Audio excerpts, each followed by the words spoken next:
காவிரி மேலாண்மை வாரியத்தை அமைக்குமாறு நேரில் வலியுறுத்த மக்களவை துணை சபாநாயகர் தம்பிதுரை தலைமையில் அதிமுக எம்பிக்கள் இன்று பிரதமர் நரேந்திர மோடியை சந்திக்க திட்டமிட்டிருக்கின்றனர். இதுகுறித்த கூடுதல் தகவல்களை நமது செய்தியாளர் ஸ்டாலினிடம் கேட்கலாம். ஸ்டாலின், மக்களவை துணை சபாநாயகர் தம்பிதுரை தலைமையில் இன்னும் யாரெல்லாம் பிரதமர் நரேந்திர மோடியை சந்திக்க திட்டமிட்டிருக்காங்க? மணிமரன், அதாவது இந்த காவேரி விவகாரம் தொடர்பாக இன்று அதிமுகவை சேர்ந்த தமிழக எம்பிகள் அனைவரும் பிரதமர் மோடியை சந்திக்க திட்டமிட்டுள்ளனர். இந்த சந்திப்புக்கான நேரம் அதிமுக தரப்பில் இருந்து பிரதமர் அலுவலகத்தில் கேட்கப்பட்டுள்ளது. நேரம் இறுதியானவுடன் இன்று டெல்லியில் வைத்து பிரதமர் நரேந்திர மோடியை அதிமுகவை சேர்ந்த மக்களவை மற்றும் மாநிலங்களவை உறுப்பினர்கள் அனைவரும் சந்திக்க உள்ளதாக தெரிவிக்கப்பட்டுள்ளது. அதாவது இந்த காவேரி மேலாண்மை வாரியம் தற்போதற்கு அமைக்க முடியாது என்ற ஒரு விஷயத்தை முன்னிறுத்தி நேற்று மத்திய அரசு சார்பில் உச்சநீதிமன்றத்தில் ஒரு மனுவானது தாக்கல் செய்யப்படுது. அதாவது கடந்த வாரம் இந்த காவேரி விவகாரம் வரும் பொழுது உச்சநீதிமன்றம் காவிரி மேலாண்மை வாரியம் அக்டோபர் 4 மத்திய அரசு அமைக்க வேண்டும் என்ற ஒரு உத்தரவை பிறப்பித்தது.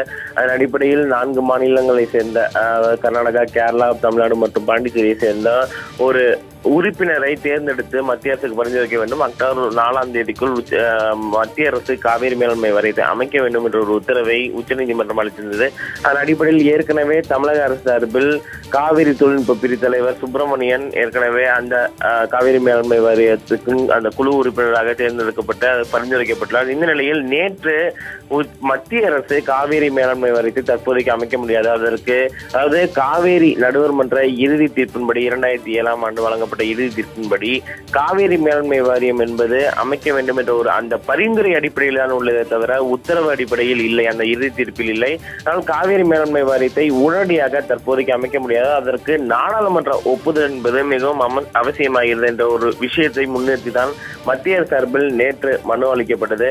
இந்த விஷயத்தை பொறுத்தவரை தமிழகத்திற்கு எதிராக மத்திய அரசு செயல்படுவதாக அனைத்து அரசியல் கட்சிகளும் வலியுறுத்தி எதிர்ப்பு தெரிவித்த நிலையில் விவசாயிகளும் கடுமையான தங்களுடைய கண்டனங்களை பதிவு செய்துள்ளனர் மத்திய அரசுக்கு எதிராக. இந்த நிலையில் அதிமுக தரப்பில் அனைத்து எம்பிக்களும் ராஜ்யசபா மற்றும் மக்களவை மற்றும் மாநிலங்களவை சேர்ந்த அனைத்து அதிமுக எம்பிக்களும் இன்று பிரதமர் மோடியை சந்திக்க முடிவு செய்துள்ளனர். நேற்றே இந்த முடிவானது எடுக்கப்பட்டுள்ளதாக தெரிவிக்கப்பட்டுள்ளது. இன்று நேரம் பிரதமர் நரேந்திர மோடியை சந்திக்க நேரமானது கேட்கப்பட்டுள்ளது. நேரம் இறுதியானுடன் அனைத்து எம்பிக்களும் தமிழகத்தை சேர்ந்த தமிழகம் மற்றும் பாண்டிச்சேரி அதிமுக எம்பிகள் 49 பேரும் இன்று தம்பிதுரை மக்களவை துணை சபாநாயகர் தம்பிதுரை தலைமையில் அந்த அதிமுகவின் எம்பிக்கள் குழுவானது பிரதமர் மோடியை சந்திக்க முடிவு செய்துள்ளனர். மணிவரன்.